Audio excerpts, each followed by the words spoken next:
¿Y si el mayor apóstol de todos comenzó como el peor enemigo de Cristo? ¿Y si te dijera que el hombre que expandió el cristianismo por todo el mundo, que escribió casi la mitad del Nuevo Testamento, fue también quien aprobó el primer asesinato de un cristiano? Su nombre era Saulo. Su misión, destruir a la iglesia naciente. Pero algo ocurrió. Algo tan brutal, tan sobrenatural, que lo dejó ciego. Y en esa ceguera vio lo que nadie más pudo ver. Hoy vamos a seguir el rastro de ese perseguidor. De ese fariseo lleno de rabia, que terminó hablando con Cristo cara a cara. Y entenderás por qué la iglesia nunca volvió a ser la misma después de él. Pero cuidado, lo que estás a punto de descubrir no lo leerás en catecismos. Porque San Pablo no solo fue un converso, fue un instrumento, un elegido, y quizás también un profeta. Suscríbete ahora si quieres conocer toda la verdad, porque este vídeo va a cambiar para siempre la forma en que entiendes tu fe. Había una vez, en los polvorientos caminos de Damasco, un hombre que marchaba con odio sagrado en el corazón. Era un fariseo joven, erudito en la ley, admirado en Jerusalén, temido por los seguidores del llamado Camino. Su nombre era Saulo de Tarso. Y mientras caminaba a lomos de un caballo prestado, no sabía, nadie lo sabía, que estaba a punto de ser arrancado del tiempo y lanzado a la historia como uno de los pilares del cristianismo. Pero para entender al Saulo que se convirtió en San Pablo, hay que retroceder. Mucho antes del camino de Damasco. Mucho antes del fulgor celestial. A su ciudad natal, Tarso, una próspera urbe de Cilicia, en la actual Turquía. Era una ciudad romana, griega y judía al mismo tiempo. Cosmopolita, bulliciosa y brillante, con escuelas filosóficas que se codeaban con sinagogas ortodoxas. Allí nació Saulo, de padres judíos estrictos, miembros de la tribu de Benjamín y también ciudadanos romanos. Aquel detalle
Dios lo eligió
¿Se preparó?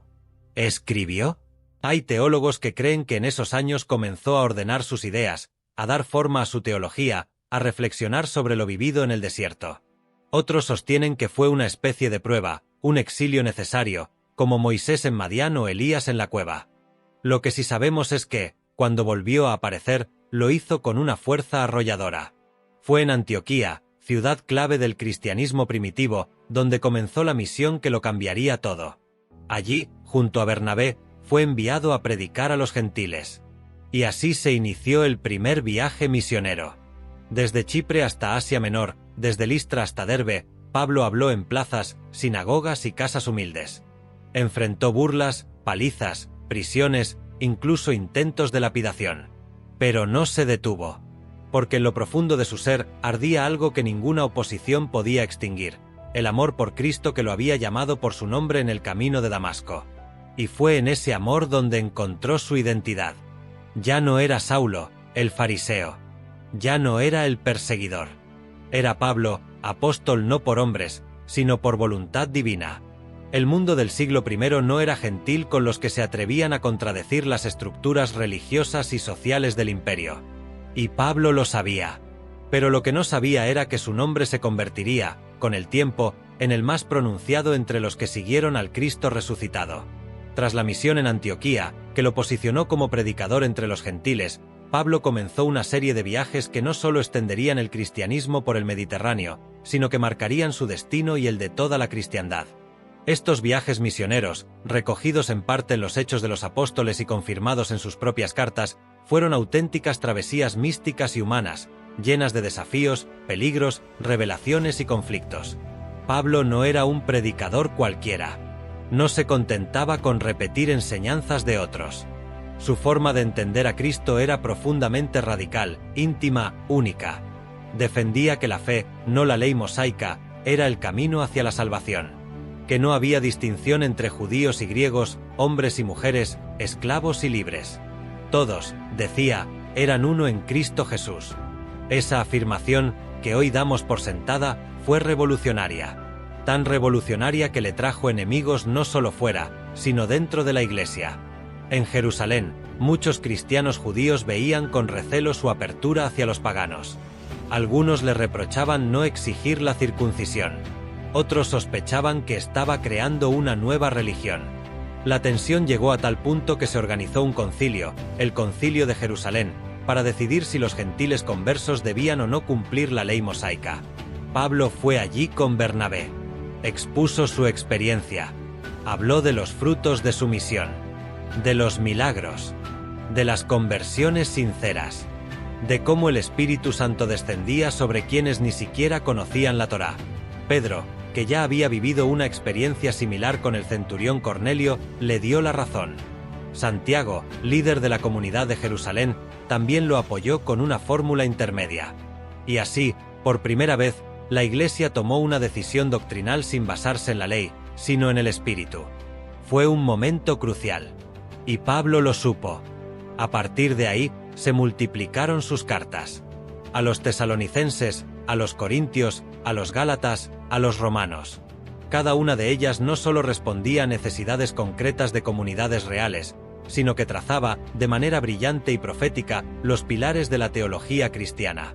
Su estilo era directo, apasionado, a veces duro, pero siempre impregnado de un amor profundo por Cristo y por las almas.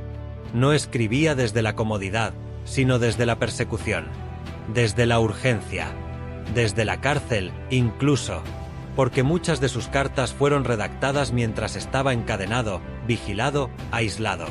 Y, sin embargo, en esos momentos de aparente debilidad, Pablo era más fuerte que nunca. Hay pasajes en sus cartas que estremecen por su belleza. Ya no soy yo quien vive, sino Cristo quien vive en mí.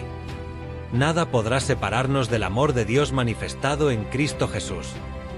Todo lo considero basura, con tal de ganar a Cristo. Palabras que no son simples frases piadosas, sino gritos del alma. Gritos de un hombre que había tocado el misterio, que había vivido lo inefable, que sabía, y lo repetía con certeza, que morir en Cristo era ganancia. Pero su camino no fue fácil. En Efeso, fue atacado por los fabricantes de ídolos. En Filipos, azotado públicamente. En Listra, apedreado hasta casi morir. En Corinto, despreciado por su aspecto físico y su manera de hablar. En Jerusalén, arrestado injustamente. En Cesarea, retenido años sin juicio. Y, finalmente, enviado a Roma, donde el emperador lo mantendría bajo vigilancia. ¿Y por qué seguía? ¿Por qué no huyó? ¿Por qué no se refugió en una comunidad segura, lejos del peligro? Porque Pablo no concebía la fe como un refugio, sino como una misión. Un fuego que ardía en sus huesos. Una urgencia. Una necesidad de gritar al mundo que Cristo estaba vivo. Que la muerte había sido vencida. Que el amor lo podía todo. En su última carta, a Timoteo, su discípulo amado, escribe una de las frases más conmovedoras del Nuevo Testamento. He peleado la buena batalla. He terminado la carrera. He guardado la fe. Un resumen de su vida. Un testamento. Una confesión. Y así, bajo el cielo nublado de una Roma imperial, el hombre que una vez fue perseguidor murió como perseguido. Según la tradición, fue decapitado por orden de Nerón, cerca del año 67. Sus restos descansan en la Basílica de San Pablo Extramuros. Pero su voz aún resuena. No solo en las páginas de las Escrituras. También en el corazón de cada cristiano que ha sentido, en algún momento, el llamado a dejarlo todo por el Evangelio. Pablo no fue solo un apóstol. Fue un arquitecto, un profeta, un místico y, sobre todo, un testigo. Las últimas horas de Pablo en Roma están envueltas en una mezcla de testimonio heroico, misterio y un silencio sepulcral que solo puede sentirse en la antesala de lo eterno. Ya no era aquel joven orgulloso que subía los escalones del Sanedrín con aires de superioridad. Ya no era el perseguidor, ni siquiera el predicador incansable que caminaba millas y millas para fundar comunidades. Era un anciano, solo, en una celda húmeda, marcado por los años y las cicatrices. Pero su fe seguía intacta. El contexto era infernal. Nerón había desencadenado una de las persecuciones más brutales contra los cristianos. Se culpaba a los seguidores del Nazareno del incendio de Roma, y la ciudad entera estaba bañada en sangre. Crucifixiones, hogueras, leones, gradas llenas de gritos y delirio. La Roma imperial se alimentaba de mártires como el circo se alimenta de fieras. Y Pablo, por ser ciudadano romano, escaparía del espectáculo público, pero no de la condena. Las crónicas más antiguas, como el testimonio de Eusebio de Cesarea y algunas actas apócrifas que circularon en los primeros siglos, narran que Pablo fue conducido fuera de los muros de Roma, por la vía Ostiense, hasta un lugar conocido como las Tres Fuentes. Allí, según la tradición, al caer su cabeza, ésta rebotó 3 veces, y en cada lugar donde tocó el suelo brotó agua. De ahí el nombre del lugar, Tre Fontane. ¿Es esto real? ¿O una leyenda piadosa? Poco importa, porque lo que es innegable es que la figura de Pablo murió allí, para pasar a la historia como una de las columnas de la iglesia. ¿Pero fue realmente su muerte el final? Algunos manuscritos orientales, hoy perdidos salvo por fragmentos conservados en bibliotecas coptas y armenias, mencionan que Pablo antes de morir tuvo una última visión. Una visión que nunca fue transcrita por sus discípulos, pero que quedó grabada en sus últimas palabras. En un códice conservado en el monasterio de San Antonio, en el desierto egipcio, un anónimo del siglo IV describe lo siguiente. Y Pablo, antes de ser llevado al lugar del suplicio, fue arrebatado por el Espíritu, y vio una Jerusalén que no era de este mundo. Y en su centro, al Cordero, con heridas brillantes como soles. Y una voz le dijo: «Lo que has atado en la tierra, yo lo desataré en los cielos. Tu sangre no será olvido, sino puente». Este fragmento no fue reconocido por la Iglesia, pero ha circulado entre ciertos círculos monásticos como un testimonio místico de la misión final del apóstol, no solo predicar, sino sellar con su sangre la nueva alianza entre Dios y los gentiles. Porque Pablo no solo rompió las fronteras étnicas, rompió también las fronteras espirituales. Abrió el cristianismo al mundo. Mostró que la gracia no era patrimonio de unos pocos, sino el regalo escandaloso de un Dios que se hizo todo para todos. Y ese mensaje, hoy, sigue incomodando. Siglos después, teólogos y pensadores han intentado apropiarse de Pablo. Los reformadores protestantes lo vieron como el apóstol de la fe sin obras. Los místicos como el profeta de la interioridad. Los filósofos como el pensador radical de la ruptura con la ley. Pero la verdad es que Pablo no cabe en ninguna casilla. Es demasiado profundo. Demasiado contradictorio. Demasiado humano. Fue perseguidor y perseguido. Fariseo y hereje. Amado y odiado. Libre y prisionero. Fue, en definitiva, lo que todos los cristianos están llamados a ser, un testigo hasta el final. Y hay algo más. Algo que no suele mencionarse en los sermones. En el siglo II, en la comunidad cristiana de Efeso, circuló una carta apócrifa supuestamente escrita por Juan, el evangelista, ya anciano. En ella se relata un sueño en el que el apóstol ve a Pablo en una sala de luz, con una pluma en la mano, escribiendo sobre un pergamino infinito. Cuando Juan se acerca, Pablo le dice: «Aún no he terminado, porque toda alma que crea es una línea más en esta carta». ¿Es esto real? Probablemente no. ¿Pero no es profundamente verdadero? Porque, si algo logró Pablo, fue eso, convertir su vida en una carta viva.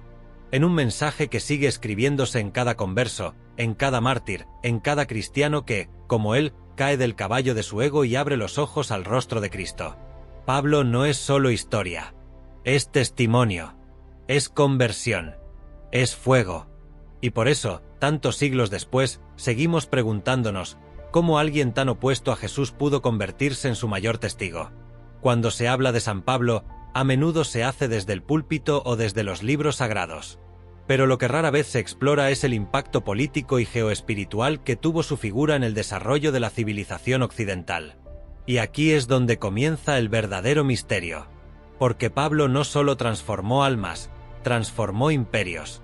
Para entender su alcance, debemos viajar no solo a Roma o Jerusalén, sino también a lugares menos explorados: Bitinia, Licia, Macedonia, Galacia. Lugares donde las comunidades cristianas comenzaron a aparecer como puntos de luz en un mapa envuelto en tinieblas. Y esto no fue casualidad. Fue una estrategia.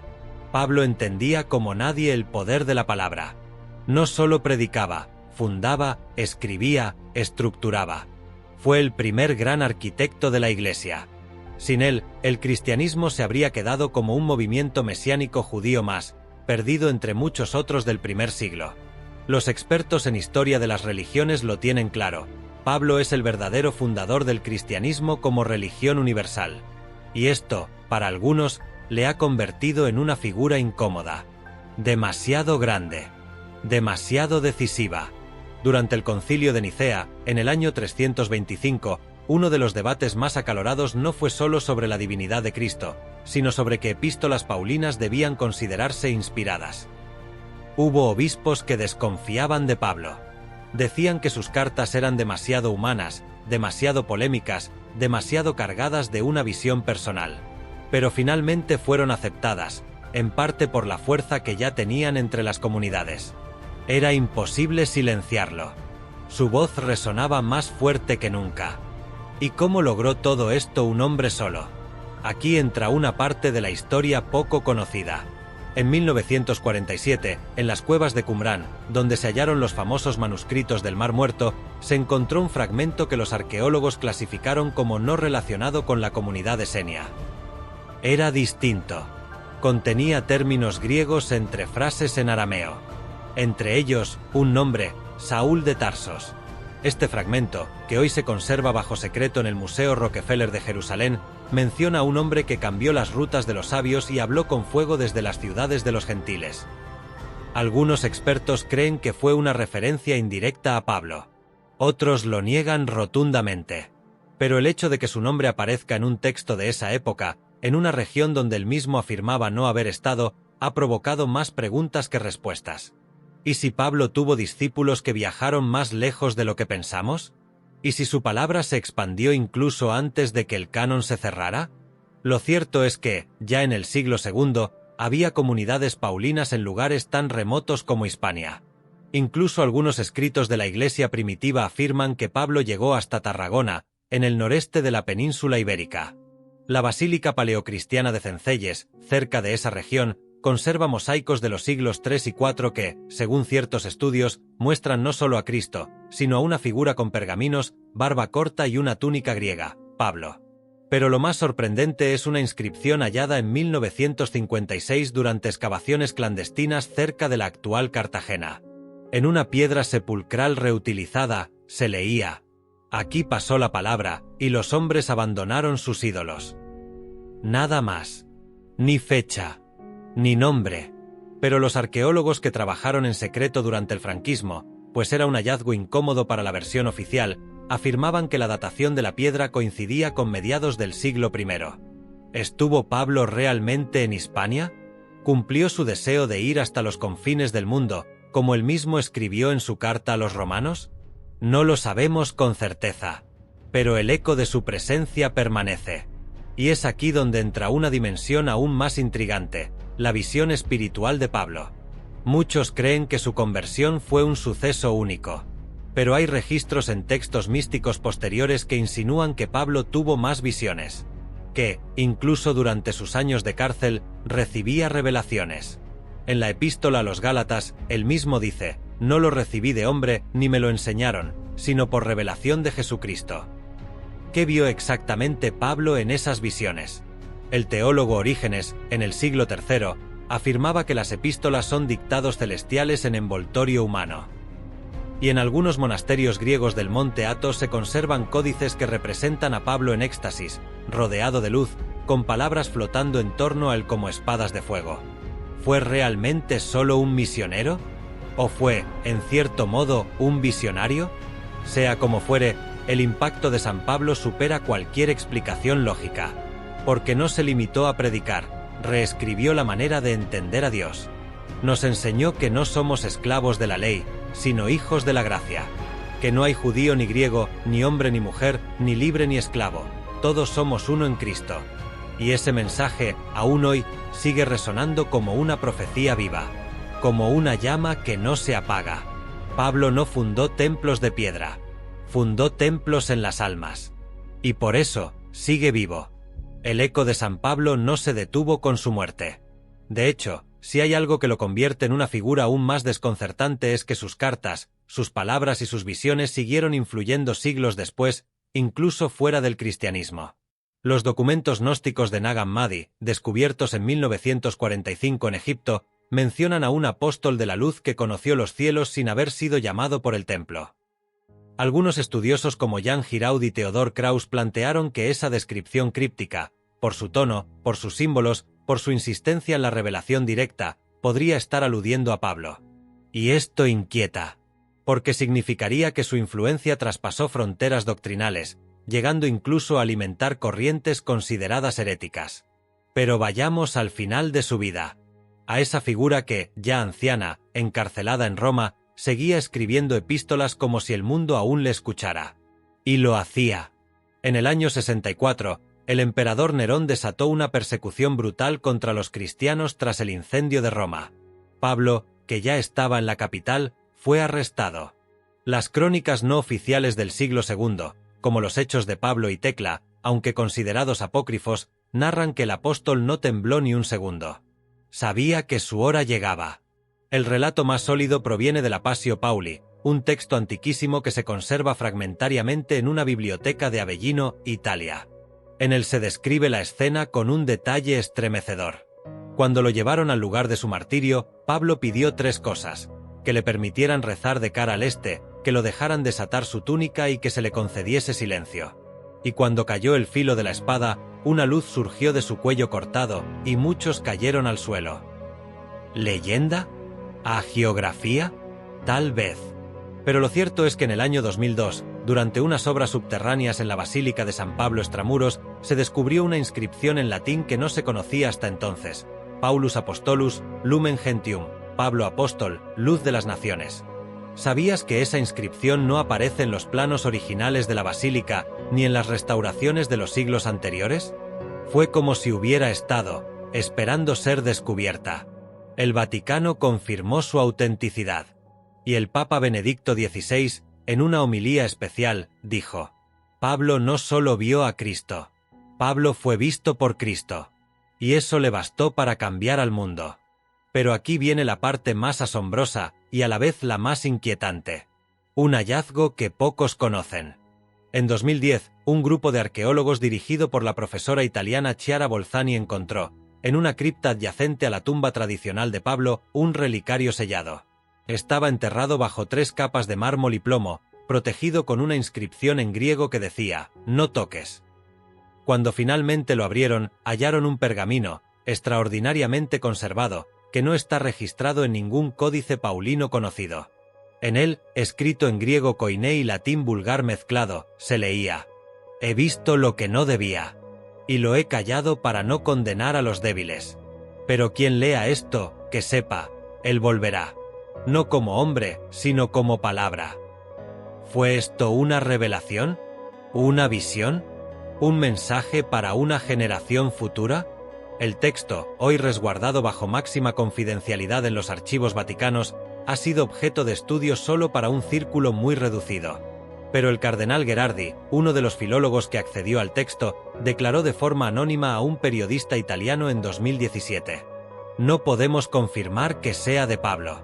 Pero quien lo escribió sabía demasiado. Desde entonces, muchos estudiosos han interpretado esas líneas como una profecía del regreso de Cristo no como persona, sino como palabra. Y entonces, todo cuadra. Porque si algo entendió Pablo como nadie, es que el Verbo, el Logos, no era solo Jesús encarnado. Era la fuerza que crea, transforma y sostiene todo lo que existe. Cuando Pablo predicaba, no solo hablaba. Liberaba verbo. Encendía realidades nuevas. Y ahora es el mundo quien debe escuchar. San Pablo no fue un simple converso. Fue un arquitecto del reino, un estratega divino, un canal de revelaciones que ni siquiera sus contemporáneos comprendieron del todo. Fue temido, incomprendido, seguido, traicionado y finalmente inmortalizado. Porque sus palabras no murieron con él. Siguen ardiendo en cada carta, en cada misa, en cada conciencia despierta. Y si hoy te preguntas por qué este hombre, que comenzó persiguiendo cristianos, terminó convertido en el mayor testigo de Cristo, quizás sea porque Dios no elige a los perfectos, elige a los dispuestos.